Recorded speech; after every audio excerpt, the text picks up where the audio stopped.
오늘 우리 같이 볼 말씀은 에스라 3장 1절에서 13절까지 말씀입니다. 에스라서 3장 1절에서 13절까지 말씀을 봉독하겠습니다. 이스라엘 자손이 각자의 성읍에 살았더니 일곱째 달에 이르러 일제히 예루살렘에 모인지라. 요사닥의 아들 예수아와 그의 형제 제사장들과 스알디엘의 아들 스룹바벨과 그의 형제들이 다 일어나 이스라엘 하나님의 제단을 만들고 하나님의 사람 모세의 율법에 기록된 대로 번제를 그 위에 드리려 할세. 무리가 모든 나라 백성을 두려워하여 제단을 그 터에 세우고 그 위에 아침 저녁으로 여호와께 번제를 드리며 기록된 규례대로 초막절을 지켜 번제를 매일 종수대로 날마다 드리고 그 후에는 항상 드리는 번제와 초하루와 여호와의 모든 거룩한 절기의 번제와 사람이 여호와께 드리는 예물을 드리되 일곱째 달 초하루부터 비로소 여호와께 번제를 드렸으나 그때에 여호와의 성전 지대는 미쳐 놓지 못한지라. 이에 석수와 목수에게 돈을 주고 또 시돈 사람과 두로 사람에게 먹을 것과 마실 것과 기름을 주고 바사 왕 고레스의 명령대로 백향목을 레바논에서 욥바 해변까지 운송하게 하였더라.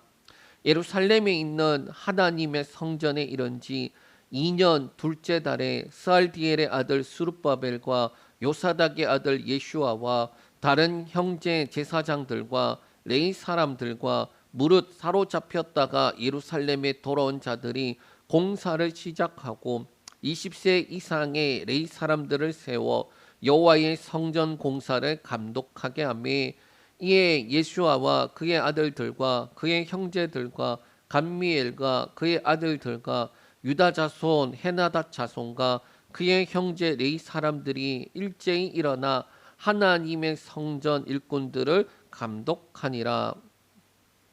건축자가 여호와의 성전의 기초를 놓을 때에 제사장들은 예복을 입고 나팔을 들고 아삽 자손 레위 사람들은 제금을 들고 서서 이스라엘 왕 다윗의 규례대로 여호와를 찬송하되 찬양으로 화답하며 여호와께 감사하며 이르되 주는 지극히 선하심으로 그의 인자하심이 이스라엘에게 영원하시도다 하니 모든 백성이 여호와의 성전 기초가 놓임을 보고 여호와를 찬송하며 큰 소리로 즐거이 부르며 제사장들과 레위 사람들과 나이 많은 족장들은 첫 성전을 보았으므로 이제 이 성전의 기초가 놓임을 보고 대성통곡하였으나 여러 사람은 기쁨으로 크게 함성을 지르니 백성이 크게 외치는 소리가 멀리 들리므로 즐거이 부르는 소리와 통곡하는 소리를 백성들이 분간하지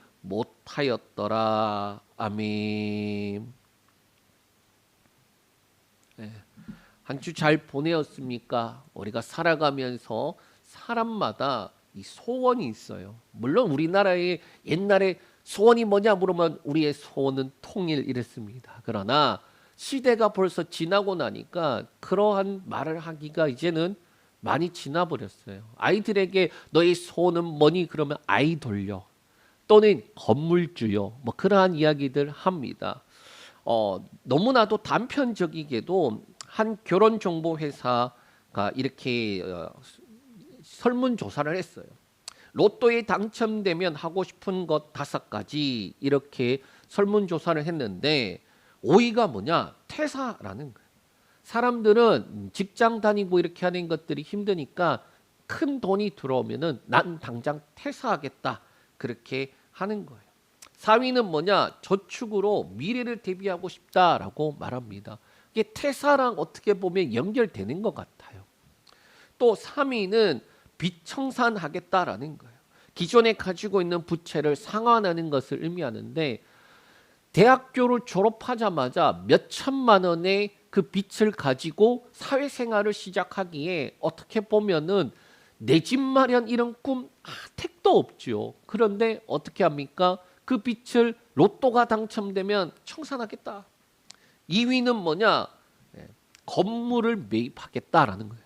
꿈에 그리던 건물주가 되겠다. 예. 그리고 대망의 1위는 41.7%가 뭘 말하느냐? 내 집 마련하겠다라는 거예요.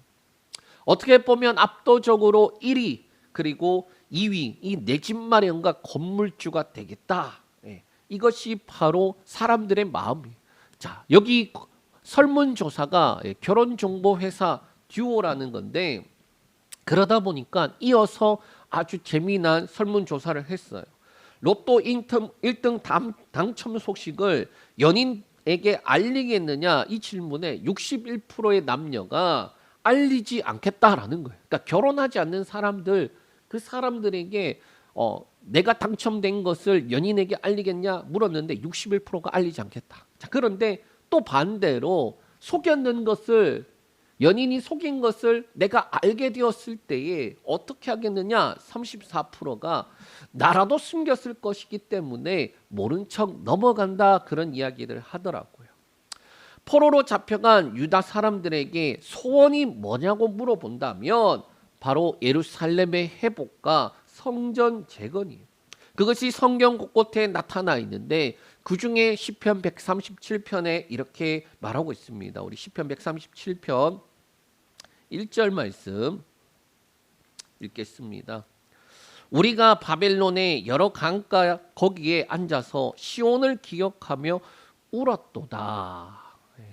시편 이 137편은 사실 이 바벨론 포로기 그 가운데 예루살렘을 그리워하면서 적은 시예요. 이어서 에스겔 37장 21절에서 22절 말씀 한번 보겠습니다.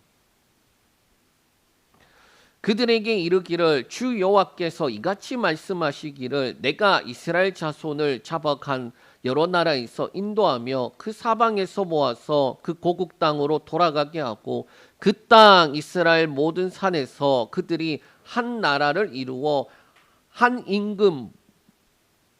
임금이 모두 다스리게 하리니 그들이 다시는 두 민족이 되지 아니하며 두 나라로 나누지 아니할지니라. 이 에스겔 37장에 뭐가 나오느냐? 아주 유명한 환상이 나와요. 바로 마른 뼈 환상입니다. 그 마른 뼈들이 가득한 그 무덤에 골짜기에 하나님께서 에스겔을 데려가시죠. 그리고 묻습니다. 여기 뭐가 보이니? 마른 뼈들이 있습니다. 이 마른 뼈들이 능히 살겠냐? 잘 모르겠어요. 주께서 하십니다. 그랬더니 마른 뼈들에게 명령해라. 그랬더니 다 자기 각각 모여갖고 뭘 이룹니까? 군대를 이뤘더라. 그 환상을 에스겔이 보는데 그 밑에 가면은 어떻게 되느냐? 21절 22절에 하나님께서 이 이스라엘 백성들을 회복시키겠다라는 내용이에요. 그리고 이것이 눈앞에 이루어진 것처럼 고레스 원년에 그 고레스를 통하여서 칙령이 내려져서 1차 기환이 이루어졌습니다. 우리가 1장의 요 부분을 살펴보았고 그리고 2장에 실질적으로 어떻게 합니까? 거기에 돌아가려고 하는 명단들이 쭉 나와요. 무슨 자손, 무슨 이름, 그리고 그 자손들이라고 했지만은 족보를 증명하지 못해서 박탈되거나 또는 이방인과 혼합되어져서 박탈된 제사장 가문들도 나왔다라는 거예요. 그리고 난 다음에 오늘 3장이 뭐냐? 예루살렘에 돌아와서 가장 먼저 하는 일들과 실질적으로 성전 재건에 관해서 나오는 거예요. 그러니까 그토록 소원 가지고 있었던 그 소원을 지금 눈앞에 목도하는데 가장 먼저 하는 게 무엇인가? 그리고 어떻게 성전을 세워가는가? 그 내용이 이제 나온다라는 겁니다. 우리 한번 말씀을 통하여서 끊어진 것을 잊게 하는 시작이라는 제목인데 끊어진 그 시간을 어떻게 다시금 이어서 하나님 앞에 나아가는지 우리 같이 말씀을 통해서 듣기를 원합니다. 우리 1절, 2절 말씀 먼저 살펴보겠습니다. 이스라엘 자손이 각자의 성읍에 살았더니 7째 달에 이르러 일제히 예루살렘에 모인지라. 요사닥의 아들 예슈아와 그의 형제 제사장들과 스알디엘의 아들 스룹바벨과 그의 형제들이 다 일어나 이스라엘 하나님의 제단을 만들고 하나님의 사람 모세의 율법에 기록된 대로 번제를 그 위에 드리려 할세.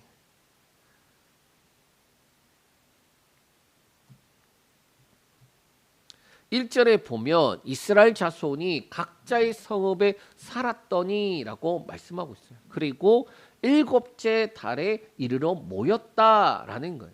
이 말씀을 준비하면서 제가 이게 무슨 뜻인가 싶어서 바로 앞장으로 넘어가 봤어요. 앞장으로 넘어가 보니까 2장 70절에 어떻게 되어 있느냐, 이렇게 말씀하고 있습니다.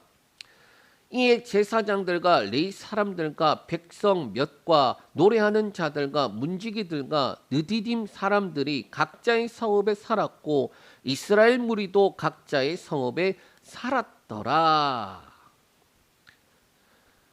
2장 마지막 부분에는 이제 돌아와서 어떠한 내용인지 나오는데, 이 준비하는 기간이 대략 1년이라고 했습니다. 그러니까 준비하고 이동하는 시간들 합쳐갖고 대략 1년 정도 걸리지 않았을까. 그러고 난 다음에 예루살렘에 도착하게 되었는데, 도착하고 난 다음에 각자의 성읍에 살았다라는 거예요.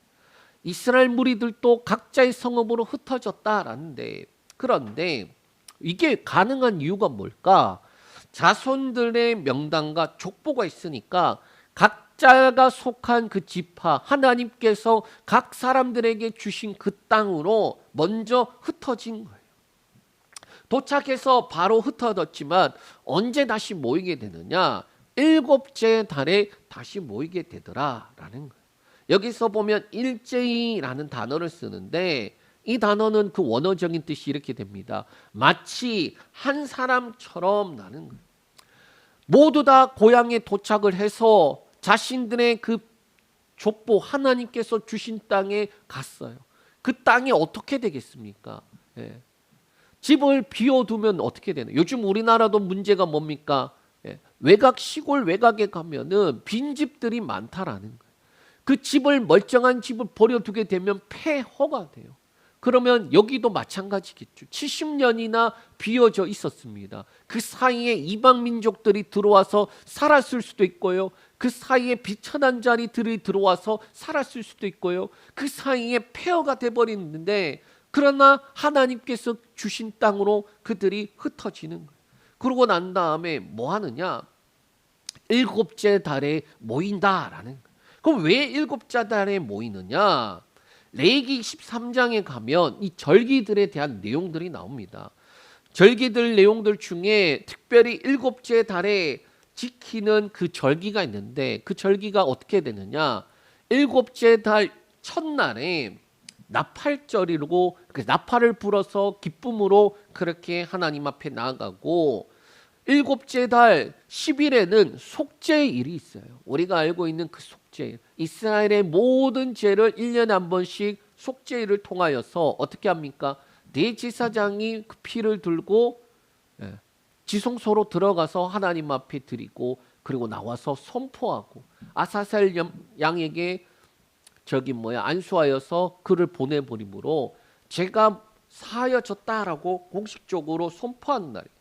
그리고 15일부터 일주일간은 수장절로 지키는 주간이에요. 자, 제가 말씀을 보면서 왜 일곱째 달에 모였을까?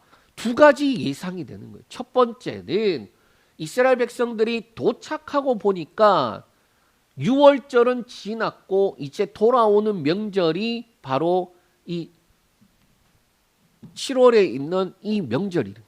그래서 어떻게 하느냐? 일단 각자 흩어져서 일곱째 날 원래 모여야 되니까 명절에 그때 다 같이 모입시다 라고 그렇게 추정이 되고, 또 하나는 속죄일 때문이 아니었을까라는 거예요.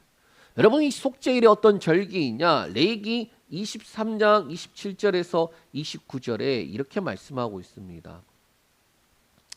우리 읽겠습니다. 일곱째 달 열흘날은 속죄일이니 너희는 성회를 열고 스스로 괴롭게 하며 여호와께 화제를 드리고, 이 날에는 어떤 일도 하지 말 것은 너희를 위하여 너희 하나님 여호와 앞에 속죄할 속죄일이 됨이니라. 이 날에는 스스로 괴롭게 하지 아니하는 자는 그 백성 중에서 끊어질 것이라. 아멘. 이 속죄일에 대해서는 좀 더 구체적인 말씀이 있는 데가 레위기서 제가 정확하게 기억은 안 나는데 15장, 6장, 7장 그 사이에 있어요. 예. 자, 거기에 나오고 그러고 난 다음에 23장은 새 절기들을 이야기하고 있는데 여기서 부분만 보더라도 이렇게 되죠. 너희를 위하여 너희 하나님 여호와 앞에 속죄할 속죄일이 됩니다. 그래서 이스라엘 백성들이 이 속죄일을 앞두고 어떻게 하느냐? 스스로 괴롭게 하는 거예요. 이 속죄일을 앞에 두고 왜 스스로 괴롭게 할까? 내 죄가 얼마나 큰지, 이 죄가 하나님 앞에서 얼마나 죄악된 것인지 그것을 몸으로 느끼고 그리고 속죄일에 하나님 앞에 속죄함을 받아서 다시금 새롭게 출발할 수 있는 절기가 바로 속죄일이기 때문에, 그래서 이 유다 사람들이 다시금 돌아와서 이 속죄일을 드리는 이유가 의미가 크다라는 거예요. 하나님 앞에 돌아왔다라는, 하나님 앞에 돌아왔다는 것과 동시에 새롭게 시작한다라는 의미가 있다라는 거예요. 그리고 난 다음에 2절에 어떻게 합니까? 이스라엘 하나님의 제단을 만들고 모세의 율법을 따라 번제를 그 위에 드리려고 하니. 번제단을 만들고 번제를 드리는 것이 중요한 이유가 뭐냐? 첫째로 하나님과의 관계 회복이기 때문이에요. 바벨론 그 포로기를 겪으면서 하나님과의 언약이 단절된 상황에서 다시 하나님 앞에 돌아왔고 다시 하나님 앞에 예배합니다라는 그 회복의 시작이기 때문이에요. 둘째는 이스라엘 공동체의 신앙적 정체성을 세우기 위함이에요. 이스라엘 공동체가 될 수 있는 이유가 뭐냐? 하나님을 중심으로 모였기 때문이에요. 민족 중심적인 그러한 내용들로 하면은 벌써 여러 번의 전쟁들이 있었잖아요. 남유다와 북이스라엘로 갈라지기도 했잖아요. 그들이 하나님 중심으로 모일 때만 유일하게 신앙 공동체로서 올바르게 세워질 수 있었기 때문이에요. 셋째가 중요한데, 율법에 따른 순종으로 모세의 율법을 따라 제사 드림으로 하나님께서 정하신 예배를 회복하는 거예요. 율법을 따라, 기록된 대로, 규례를 따라, 이러한 말씀이 반복돼서 나오는데 이들이 하나님 앞에 예배하는 것이 70년간 끊어졌다 할지라도 뭐 하는 거예요? 그들이 올바르게 하나하나 다시 말씀대로, 율법대로, 규례대로 하나하나 세워가겠습니다 라는 거예요. 저는 막연히 생각할 때에 예루살렘에 도착하면은 바로 공사를 시작하지 않을까 그런 생각을 했어요. 우리가 보더라도 도착했는데 다 무너졌어. 성전도 무너졌어. 성벽도 무너졌어. 집도 다 무너졌는데 어떻게 합니까? 그러면 빨리 공사를 해서 세워야 되지 않는가 그런 생각을 하는 거예요. 그런데 이들은 뭐부터 합니까? 하나님 앞에 예배하는 것부터 시작하는 거예요. 그러면 이게 쉬웠을까? 과연 이게 무너진 것들 다 냅두고 또 하나님 앞에 예배로 시작하는데 이게 쉬웠을까? 그렇지 않았다. 우리 3절에서 한번 6절까지 말씀 살펴보겠습니다. 무리가 모든 나라 백성을 두려워하여 제단을 그 터에 세우고 그 위에 아침 저녁으로 여호와께 번제를 드리며 기록된 규례대로 초막절을 지켜 번제를 매일 정수대로 날마다 드리고 그 후에는 항상 드리는 번제와 초하루와 여호와의 모든 거룩한 절기의 번제와 사람이 여호와께 드리는 예물을 드리되 일곱째 달 초하루부터 비로소 여호와께 번제를 드렸으나 그때에 여호와의 성전 지대는 미쳐 놓지 못한지라. 자, 번제를 드리는데 이 번제를 언제부터 드렸다고 말하냐? 일곱째 날 초하루라는 거예요. 그러니까 일곱째 날 초하루에 번제부터 먼저 드리고 성전 지대는 못 놓았다는 거예요. 그리고 이따가 보면 성전의 기초를 놓았다고 나오는데 아마도 추정하건대 이 속죄일이 지나고 난 다음에 그렇게 하지 않았을까? 저는 추측이 되더라고요. 자, 쉽지 않았다라고 제가 말했습니다. 왜 쉽지가 않았을까? 3절에 보면 무리가 모든 나라 백성을 두려워하여라는 거예요. 그러니까 여기에 보면 3절에 두 가지가 공존합니다. 두려운 마음과 동시에 기쁜 마음이 공존해요. 두려운 마음과 동시에 뭐냐? 하나님 앞에 다시금 예배하겠다라는 마음이 공존하고 있어요. 왜 그럼 두려울까? 첫 번째, 주변 민족들의 반발과 방해 때문이에요. 바벨론에서 유다로 돌아왔습니다. 그러면 거기에 아무도 없었느냐? 그렇지 않아요. 남겨둔 비천한 자들이 있었고 빈 땅이잖아요. 그럼 누가 들어옵니까? 주변에 있던 사람들 중에서 질이 안 좋은 사람들이 모일 수밖에 없어요. 그들도 쫓겨난 사람들이니까. 그래서 다른 민족의 위협을 받았는데 느헤미야 4장 1절에서 3절에 보면 주변 민족들이 예루살렘 성전과 성벽 재건을 방해하려는 것이 나온다라는 거예요. 또 둘째로 포로로 있다가 돌아왔기 때문에 이 사람들이 강할까요? 약할까요? 당연히 약하죠. 포로로 있다가 돌아왔잖아요. 여러분 잘 생각해 보면 출애굽할 때에 이스라엘 사람들이 뭐였습니까? 애굽에서 종이었어요. 애굽에서 노동이나 하던 사람들이었어요. 애굽에서 막노동하던 사람들이었어요. 그런데 그들이 나와서 전쟁을 해야 된다. 하나님께서 그들을 길을 꼬불꼬불꼬불하게 인도하신 이유가 뭐라고 나오느냐? 질러가다 보면은 전쟁을 하게 되는데 전쟁을 하면은 이스라엘이 약하기에 다시금 돌아갈까 생각한다라는 거예요. 그래서 하나님께서 이렇게 질러가게 인도하셨다. 그런 말씀이 있어요. 이스라엘이 약해져 있는 상태. 돌아왔는데 아무것도 없는 그런 약해져 있는 상태예요. 2장 64절에 가면은 1차로 기한한 숫자가 나오는데 그 숫자가 몇 명이냐? 42,360명이에요. 그러니까 숫자적으로도 작고 그리고 경제적으로도 아무것도 없는 그들이 약하기 때문에 셋째는 성전 재건이 주변 민족들에게 위협이 될 수 있기 때문에 자, 요건 뭐냐? 정치적인 이유죠. 예루살렘 성전이 재건되면 다시 하나가 되어서 독립된 나라로 강대한 나라로 세워지면 어떡하나? 주변 나라가 경계하기 시작하는 거예요. 그럼에도 불구하고 이런 두려워할 만한 상황 속에서 제단을 그 터에 세우고라는 말이 바로 이어져요. 상황과 환경과 여건은 현실적으로 두렵고 그리고 이것을 어떻게 해야 되나 그런 마음들이 분명히 있다라는 거예요. 우리가 신앙생활하면서 동일하지 않습니까? 하나님의 말씀과 약속을 믿어요. 그리고 그 하나님의 말씀과 약속을 믿으면서도 우리에게 주어져 있는 상황, 환경과 여건을 마주할 때에 우리 안에 두려운 마음이 있단 말이에요.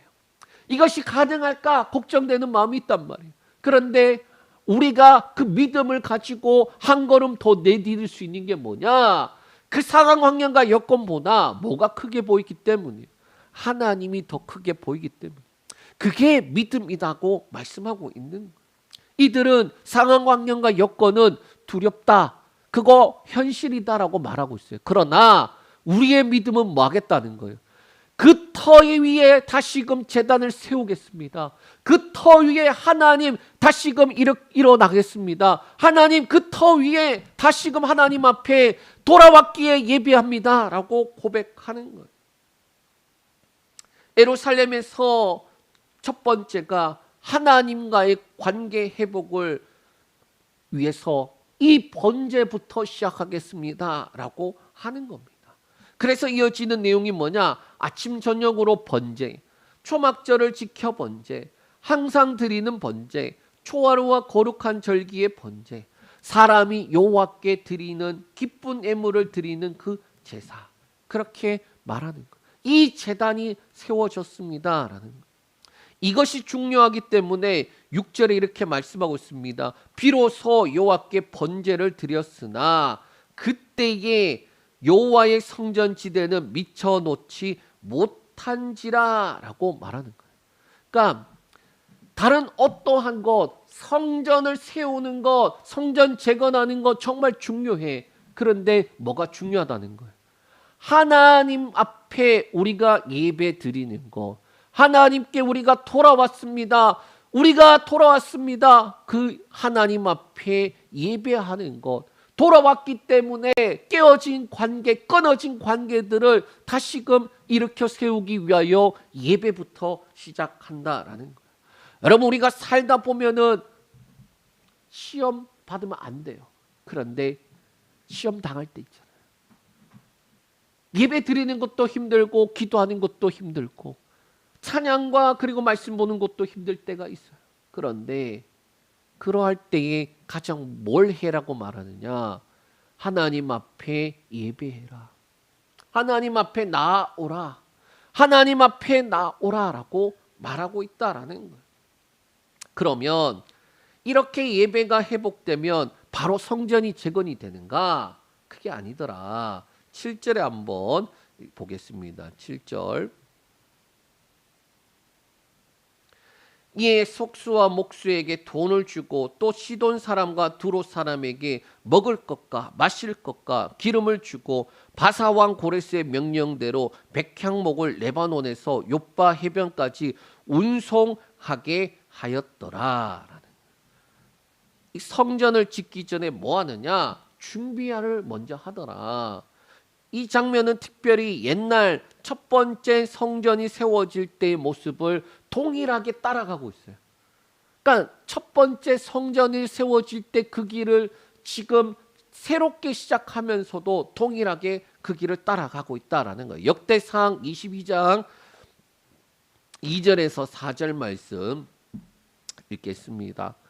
다윗이 명령하여 이스라엘 땅에 거류하는 이방 사람을 모으고 속수를 시켜 하나님의 성전을 건축할 돌을 다듬게 하고 다윗이 또 문짝목과 거물못에 쓸 철을 많이 준비하고 또 무게를 달 수 없을 만큼 힘이 많은 놋을 준비하고 또 백향목을 무수히 준비하였으니 이는 시돈 사람과 두로 사람이 백향목을 다윗에게 많이 수운하여 왔음이라.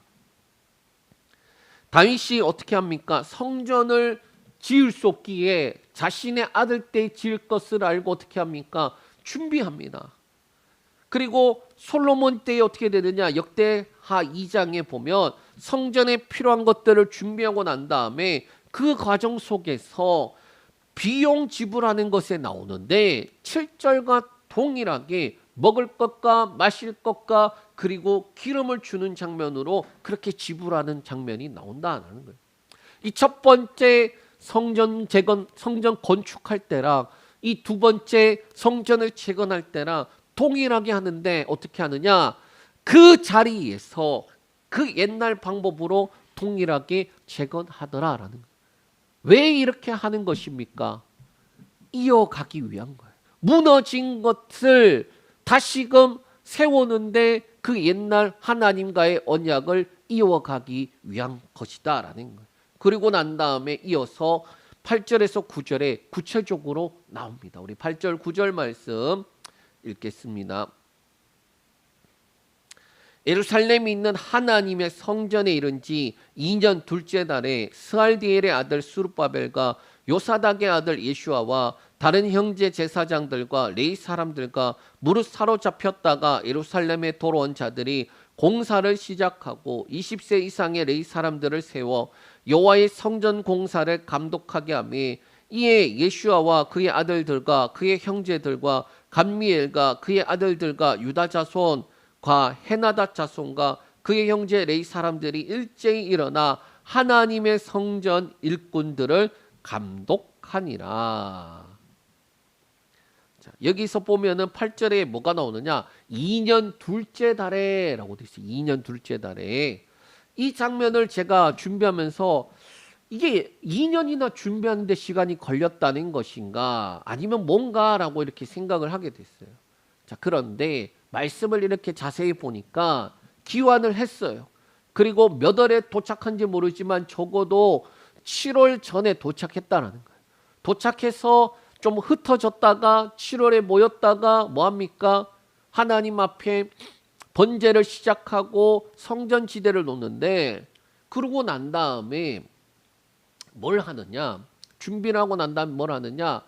그 2년이라고 하는 것이 도착한 해 그 다음 해. 그러니까 그러니까 7월 모였다가 그 다음에 2월에 모였다라는 거예요.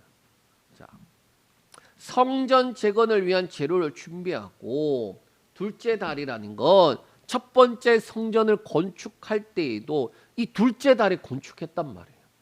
그러면 첫째 달, 그러니까 새해가 되었을 때 시작하지 않고 왜 둘째 달에 했느냐? 첫째 달에 뭐가 있느냐라는 거예요. 첫째 달에 바로 유월절이 있기 때문이에요. 다 같이 모여서 뭐합니까? 하나님 앞에 다시 예배하면서 우리가 어떠한 민족인지, 하나님과 우리가 어떤 관계인지 그렇게 다시금 회복하는 거예요. 그러고 난 다음에 둘째 달부터 성전 재건을 시작하더라라는 겁니다. 이 성전 재건을 할 때 보면 아까 번제를 세우는 그 기초를 놓을 때 하고 성전 재건을 할 때 하고 이름은 똑같은데 순서가 바뀌어 있어요. 앞에 번제를 시작할 때에는 누가 나오느냐? 예슈아가 나와요. 제사장이 나오고 그 다음에 수룹바벨 다윗의 자손이 나오는 거고, 여기서 성전을 재건할 때 누가 나오느냐? 수룹바벨이 먼저 나오고 그 다음에 예슈아가 나와요. 하나님 앞에 예배할 때는 철저히 누가 우선시 되느냐? 제사장이 우선시 되어서 나오는 거예요. 그들이 주관해서 그들이 진행하기 때문에 나오는 거예요. 그리고 성전 재건을 위해서 행정적인 절차나 이런 부분들을 위해서는 누가 제일 먼저 대표해서 나오느냐? 바로 다윗의 자손 수룹바벨이 나온다라는 거예요. 이들은 공사를 감독하고 9절에 그들의 중수가 되어서 하나님의 성전 일꾼들을 감독하는 일들을 하더라라는 겁니다.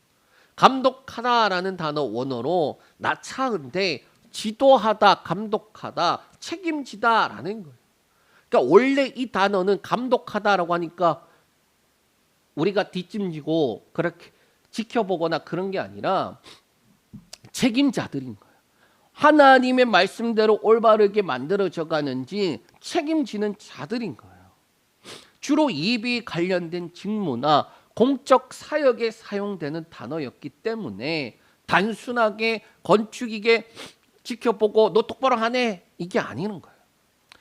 성전을 재건을 주도해서 하나님 말씀대로 하나하나 진행될 수 있도록 하는 역할들이에요. 이것은 첫 번째 성전을 건축할 때도 동일하게 했던 것입니다. 그리고 이 성전 재건이 단순하게 무너졌던 것들을 다시 세운다, 그러한 의미 이상인 이유가 뭐냐? 회복의 중심이 있기 때문이에요. 회복에 하나님과의 관계를 새롭게 세우는 것과 동시에 흩어져 버린 이 공동체성을 다시금 회복하는 그러한 과정인 거예요. 이 회복 과정 속에 어떠한 일이 일어나느냐? 10절에서 11절 말씀 우리 한번 같이 보겠습니다.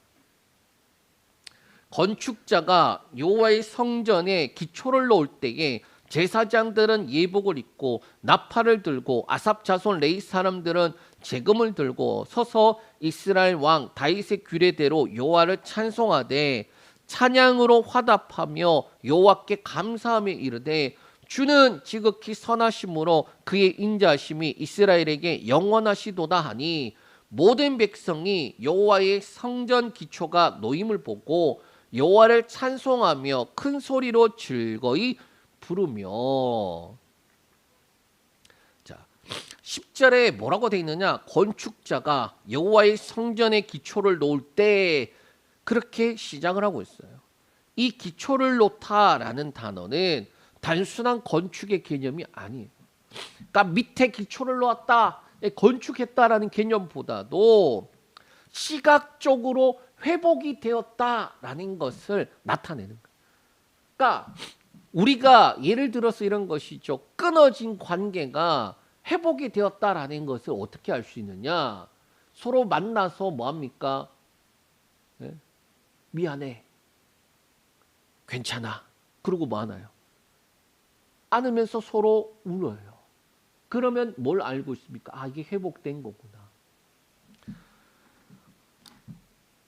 단순하게 하나님과의 관계가 끊어졌었던 것을 이제 회복했다. 그 시각적으로 나타나는 게 뭐냐? 기초를 세웠다라는 거예요. 이때 특징이 있는데 레위인과 제사장들이 주된 역할들을 감당하고 성전 전통을 따르며 찬양과 예배로 시작하더라라는 거예요. 그러니까 동일하게 옛날의 그 과정들을 거쳐가는 거예요. 그리고 나서 백성들은 모두 찬양하고 기뻐합니다. 자, 그런데 이 같은 장면을 보고 다르게 반응하는 내용도 나타나요. 우리 12절에서 13절 말씀 읽겠습니다. 제사장들과 레위 사람들이 나이 많은 족장들은 첫 성전을 보았으므로 이제 이 성전의 기초가 놓임을 보고 대성통곡하였으나 여러 사람은 기쁨으로 크게 함성을 지르니 백성이 크게 외치는 소리가 멀리 들리므로 즐거이 부르는 소리와 통곡하는 소리들을 백성들이 분간하지 못하였더라. 12절에 두 사람들이 등장하죠. 한쪽은 제사장들과 레위 사람들과 나이 많은 족장이에요. 그들은 첫 번째 성전을 본 사람들이다라고 말하고 있습니다. 이들이 귀환할 것에 대해 있어서 어떻게 보면 말씀을 굳게 믿은 자들일 거라 저는 생각이 들어요. 하나님의 말씀과 약속 다시금 회복시켜 주신다. 하나님께서 선지자들을 통하여서 그 기간이 지나면 다시금 우리를 회복시킨다라는 것을 믿고 있던 자들이라 저는 믿어요. 그런데 포로로 잡혀갈 때의 그 기억이 있고 바벨론에서 포로 생활의 고통도 기억이 있고 그러고 난 다음에 다시 돌아와 무너지고 폐허가 된 예루살렘에 대한 어떻게 보면 이제 다시금 세울 수 있구나 기쁨이 있겠지만은 이내 어떠한 반응이 나타나느냐 대성통곡하게 되었더라라는 거예요. 그러면 왜 이렇게 이들이 대성통곡할 수밖에 없었느냐? 이전에 솔로몬 성전의 화려함을 기억하고 있기 때문에 그 기억과 재건하게 되어서 기쁘면서도 초라한 현실을 보고 있는 거예요. 학개서 2장 3절에 이렇게 말씀하고 있습니다.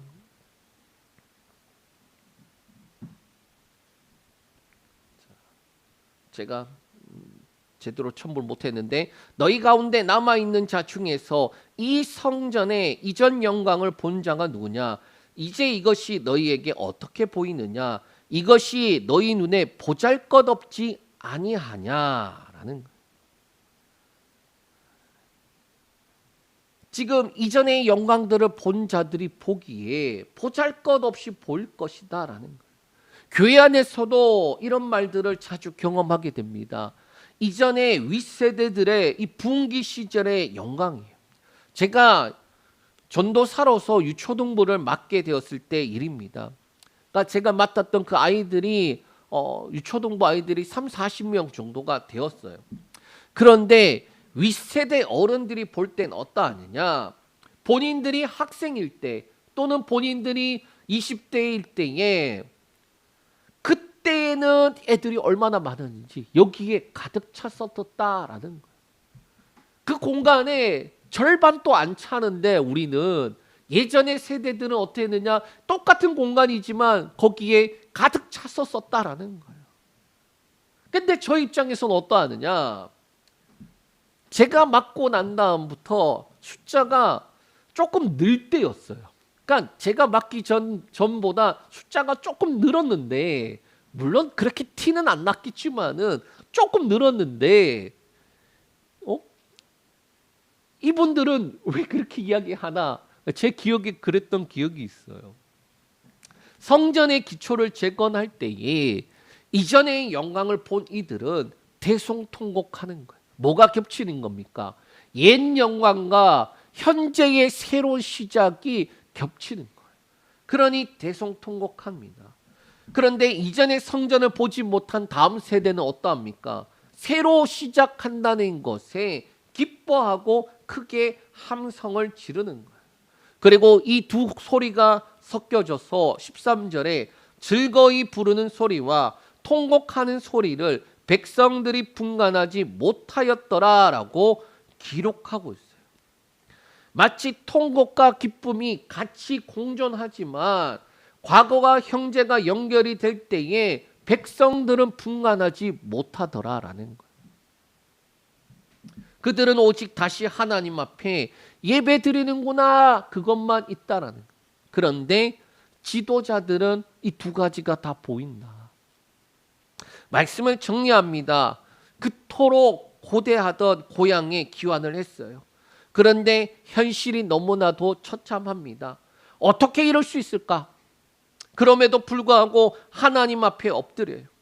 성전을 재건하는 것이 중요하지만 그 앞에 하나님과의 관계 회복을 위해 예배를 먼저 시작합니다. 번제단을 먼저 쌓는 거예요. 예배 회복이 되니까 공동체가 회복이 됩니다. 물론 두려움도 있었다라고 분명히 기록하고 있어요. 그 두려움조차 하나님 앞에 예배로 나아가며 하나님 앞에 내어 맡깁니다. 그리고 그 옛날 성전이 있었던 그 자리에 다시금 재건을 시작하는 거예요. 그들이 재건을 할 때의 방법은 이것입니다. 옛날에 첫 번째 성전이 세워졌던 것과 동일하게 동일한 방식으로 동일하게 제사장과 레위인이 주축이 되어서 꼼꼼하게 진행을 하는 거예요. 그리고 이제 기초를 시작한다라고 할 때에 옛날 성전을 본 이들은 대성통곡을 합니다. 어쩌다가 이렇게 되었는가? 하나님 어쩌다가 이렇게 되었습니까? 어쩌다가 이 모양 이 꼴이 되었습니까? 그런데 그 의미는 이런 의미예요. 우리가 다 잘못했습니다. 하나님 이렇게 된 원인은 우리의 잘못입니다. 옛날 세대들은 그럴 수밖에 없는 거예요. 과거의 영광을 받기. 이전의 영광을 못한 세대는 어떡합니까? 이제 새롭게 세우는구나. 그러면서 기뻐하는 거예요. 통곡과 기쁨이 공존하는 거예요. 이 통곡과 기쁨이 공존하는 때가 어느 때냐? 돌이킬 때 통곡과 기쁨이 공존을 하는 거예요. 여러분 예수 그리스도를 우리가 깊이 만나면 그 만날 때의 모습을 보면 통곡하면서 회개하게 돼요. 우리의 모든 죄가 주님 앞에서 다 드러나고 그 죄의 모습을 보면서 통곡하며 회개하게 됩니다. 회개할 때에 우리의 모습들이 주 예수 그리스도 앞에서 모든 것이 드러나고 그 모든 죄로 인하여서 통곡하고 회개하니 이내 무엇이 임합니까? 기쁨이 임해요. 돌이킬 때 통곡과 기쁨이 공존하는 것입니다. 이 돌이킬 때가 바로 끊어진 관계를 시작하는 거예요. 여러분 하나님 앞에 혹시 나아가는데 그 나아가는 것이 옛날만 못하다 그런 생각이 들지 않습니까? 혹시 내가 첫사랑을 잊어버린 것은 아닌가? 또는 세상을 살아가면서 수많은 것들을 바라보다가 주님을 잃어버린 것처럼 그렇게 느껴지진 않나요? 예배부터 시작하는 거예요. 하나님 앞에 예배부터 시작하는 거예요. 하나님 앞에 나아가서 그 과거의 은혜와 그 영광을 알기에 어쩌다가 이렇게 되었나? 주님 내 영혼이 어쩌다가 이렇게 되었습니까? 통곡하고 돌이키는 거예요. 그러면 무엇이 주어집니까? 회복이 주어지고 기쁨이 임하는 거예요. 이 돌이킴 저와 여러분에게 있기를 축복합니다.